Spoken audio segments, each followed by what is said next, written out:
सभी को जय हिंद दोस्तों। आप सभी का हार्दिक स्वागत है जय हिंद रिएक्शंस पे। आशा करता हूं कि आप सभी लोग बहुत अच्छे होंगे। तो आज हम आपके लिए लेटेस्ट और एक बहुत ही इंपॉर्टेंट वीडियो लेकर आए जिसमें आप देखेंगे कि बलूचिस्तान आजाद हो चुका है और पाकिस्तान की बुज़दिल आर्मी पोस्ट को छोड़ छोड़ के भाग रही है। और सबसे बड़ी बात यह है कि भारत में खुलेगी बलूचिस्तान की पहली एम्बेसी। तो इस वीडियो में आप देखेंगे और जानेंगे पूरी डिटेल्स, वो भी भारत के जियोपॉलिटिकल एक्सपर्ट सुमित जैन साहब के द्वारा। तो ये वीडियो काफी इंटरेस्टिंग होगी, आपको बहुत कुछ जानने को मिलेगा। तो इसे अंत तक देखें और चैनल पे नहीं है तो चैनल को सब्सक्राइब कर दें ताकि हम आपके लेटेस्ट इंटरेस्टिंग और नॉलेजेबल वीडियोस लाते रहें। तो चलिए पहले ये वीडियो देखते हैं और अंत में इसके बारे में बात करेंगे। जय हिंद, जय भारत। नमस्कार दोस्तों, आज की स्टोरी है अनबिलीवेबल, क्योंकि मैं बार बार बोल रहा था कि हमारी नज़र बलूचिस्तान के ऊपर कभी हटी ही नहीं थी। मोदी जी को मालूम था कि अगर पाकिस्तान की रीढ़ की हड्डी तोड़नी है तो बलूचिस्तान को रिलीज करवाना वो ज़रूरी है। पाकिस्तान के बुरे दिन, अब जिसको बोलते हैं कि नाइटमेयर दिन, वो शुरू हो चुके हैं।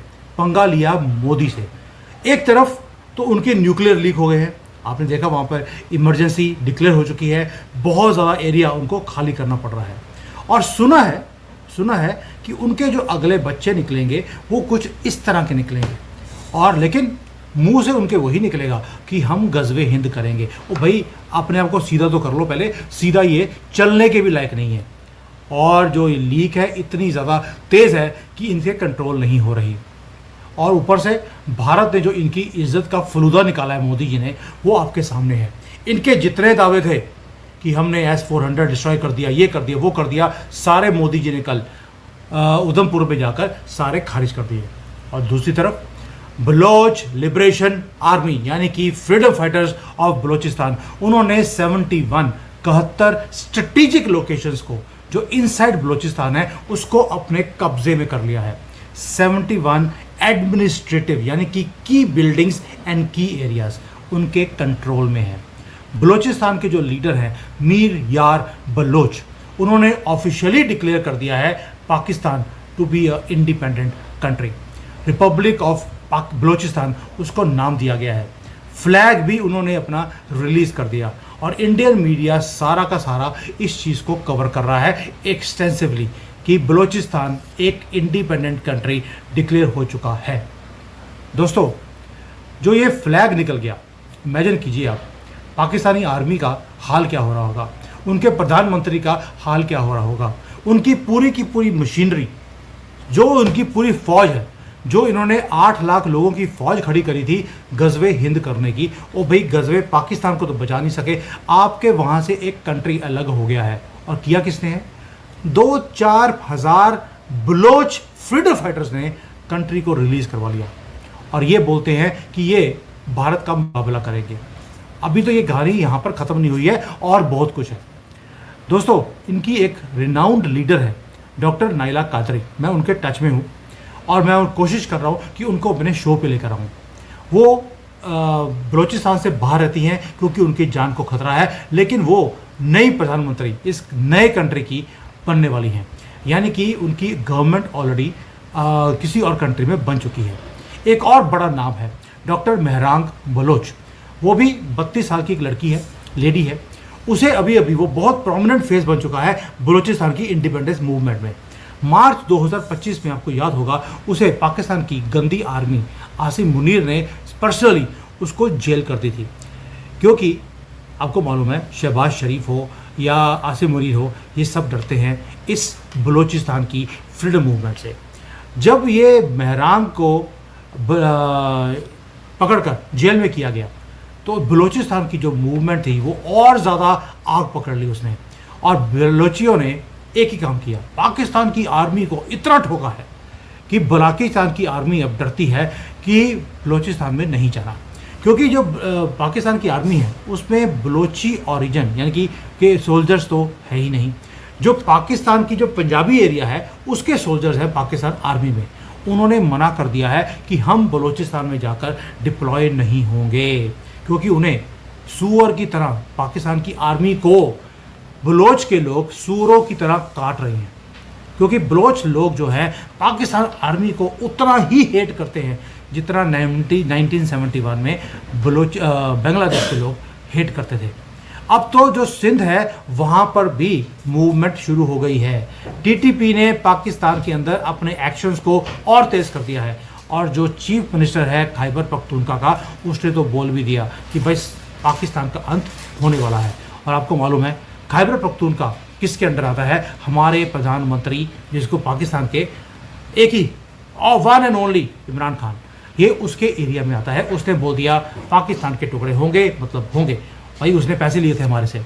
अब एक और चीज़, पाकिस्तान अब एक छोटा सा इतना सा कंट्री रह जाएगा, दैट्स ऑल, जिसको बोलेंगे पंजाबिस्तान। मैं कहता हूँ इसका नाम रख देना चाहिए गधाइस्तान, क्योंकि गधे ही वहाँ पे मिलते हैं। और जो मेजर गौरव आर्या तो बार बार बोलते हैं ये लाहौरी चूरन, जो ये सिर्फ इसलिए खड़े हैं क्योंकि प्रोपेगेंडा स्टोरीज महानता की। वहाँ पर एक पायलट ने बोल दिया कि मैंने अल्लाह का नाम लिया और 21 मैंने प्लेन एक बार गया और 21 राफेल को मैंने अकेले गिरा दिया क्योंकि मैंने अल्लाह का नाम लिया था। प्लेन के अंदर 2 या 4 बम होते हैं, उसने उसके साथ 21 राफेल गिरा दिए क्योंकि अल्लाह का नाम लिया था। ऐसी स्टोरीज ये लाहौरी चूरन वाले ही ले सकते हैं। दोस्तों, पाकिस्तान ने अपने लोगों को बेवकूफ़ बनाने का एक धंधा 75 साल से बनाया हुआ है। और अभी तो ये हाल था कि इन्होंने वीडियो गेम की फुटेज निकाली और बोल दिया देखिए हमारे यहाँ से गन्स निकली और हमने मिलिट्री बेसिस जो थी भारत के उसको डिस्ट्रॉय कर दिया, जबकि खुद के 12 एयर बेसिस डिस्ट्रॉय हो चुके हैं।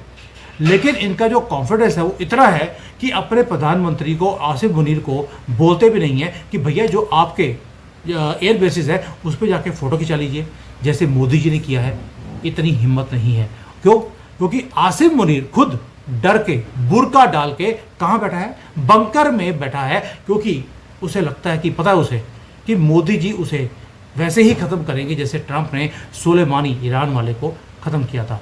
इमेजिन कीजिए, एक कंट्री का आर्मी चीफ उसे पर्सनल बंकर चाहिए। इसका मतलब है पाकिस्तान का गेम ओवर हो चुका है।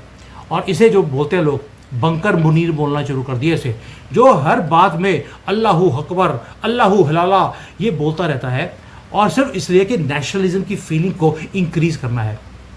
लेकिन मोदी जी हैं, मोदी जी ने बड़ा क्लियर कर दिया मुनीर तू तो जाएगा। और साथ में जो तेरा न्यूक्लियर ब्लैकमेल था उसको भी मैंने ख़त्म कर दिया है। अब दोबारा से कुछ करने की कोशिश तुमने करी तो तेरा वो हाल होगा जैसे हमने आज किया है, बलोचिस्तान को लिबरेट कर दिया है।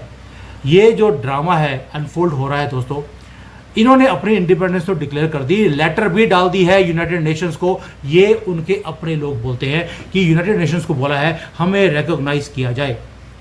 और पहली एम्बेसी बलोचिस्तान के लोगों ने बोला है they will open in Bharat. Reason being इनके जो रूट्स हैं वो भारत से मिलते हैं। मैंने इसके ऊपर डिटेल में वीडियो बनाया था, आपको आज दोपहर को वो भी मिल जाएगा।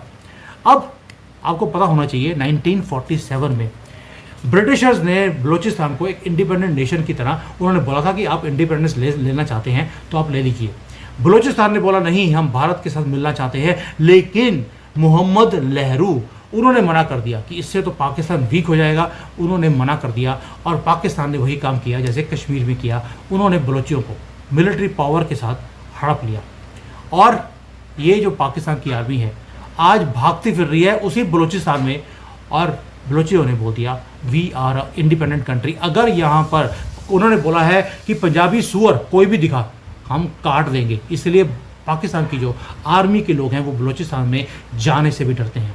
बलूचिस्तान ने बड़ी कोशिश करी यूनाइटेड नेशंस में जाएं, तुर्की को बोलें, चाइना को बोलें कि आप हमें रिकॉग्निशन दीजिए। आप तो बोलते हैं कि मैं मुसलमानों के जो हक होते हैं उसके लिए लड़ते हैं। पाकिस्तान की आर्मी मुसलमान जो थे यहाँ पर बलूचिस्तान के, उनको बहुत मारा है पिछले 75 सालों में, लेकिन किसी ने भी उनकी आवाज़ नहीं सुनी। उसके बाद बलोचियों ने भारत को अप्रोच करना शुरू किया। और आपको याद होगा 2014 में जो हमारे अजीत डोभाल हैं उन्होंने बोला था अगर कभी भी हमारे ऊपर अटैक पाकिस्तान की तरफ से हुआ दे विल लूज बलूचिस्तान। यानी कि बलूचिस्तान को पता लग गया। मोदी जी ने लाल किला पे बोला था, उधर से अजीत डोभाल ने बोल दिया। That means it was a perfect moment. जैसे ही हमने पाकिस्तान के ऊपर अटैक किया ऑपरेशन सिंदूर में, उन्होंने वहाँ पर पाकिस्तान की आर्मी को ठोकना शुरू कर दिया। उनकी चेक पोस्ट को उन्होंने टेक ओवर करना शुरू कर दिया और अपना झंडा लहराते जा रहे हैं। पूरा मैप जो है बलूचिस्तान का उन्होंने रिलीज़ कर दिया है और झंडा जो इन्होंने रिलीज़ किया है आपके सामने है। उन्होंने अब कितनी मल्टीपल रिपोर्ट्स आनी शुरू हो गई अब तो कि बलूचिस्तान अपने आप को डिक्लेयर कर रहा है and they are asking Bharat for recognition. दोस्तों, ये 2 करोड़ की पॉपुलेशन है बलूचिस्तान की, लेकिन 45% ऑफ पाकिस्तान का एरिया वो बलूचिस्तान है। वहाँ पर बहुत ज़्यादा एथनिक ग्रुप्स वहाँ पर रहते हैं। वो सारे ग्रुप्स ने यूनाइट होना शुरू कर दिया। अब पता नहीं कैसे महादेव की कृपा है, उनके पास इतना आर्म्स एंड एमुनेशन आ गया, इतनी सपोर्ट आ गई अंदर से कि उन्होंने पाकिस्तान की आर्मी को उखाड़ कर फेंक दिया है। और जो बलूचिस्तान के लोग हैं उन्होंने अब प्रधानमंत्री मोदी की तरफ विद होप उन्होंने देखना शुरू कर दिया। उन्हें मालूम है मोदी जी उन्हें भूलेंगे नहीं। और बलूचिस्तान ने जो अपनी इंडिपेंडेंस डिक्लेयर की है, उसके बाद उन्होंने बोला कि अगर मोदी जी हमें रिकॉग्नाइज कर दें और हमारी एम्बेसी न्यू दिल्ली में खोल दे, पाकिस्तान कुछ भी कर नहीं पाएगा। दोस्तों, ये पूरा टेक ओवर जो है ना, पूरे बलूचिस्तान का टेक ओवर करने में थोड़ा समय लगेगा। उसके लिए मोदी जी को और थोड़ा पुश करना पड़ेगा।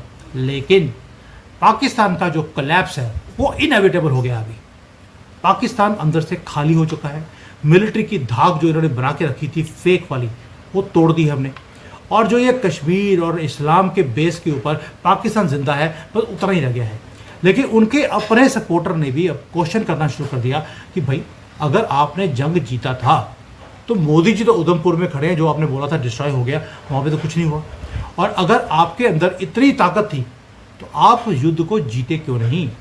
BLA बलोच लिबरेशन आर्मी ने एक छोटा सा ऑपरेशन जिसका नाम था हर्ब उन्होंने शुरू किया और पाकिस्तान की आर्मी ताश के पत्तों की तरह हिलती हुई दिखाई दी।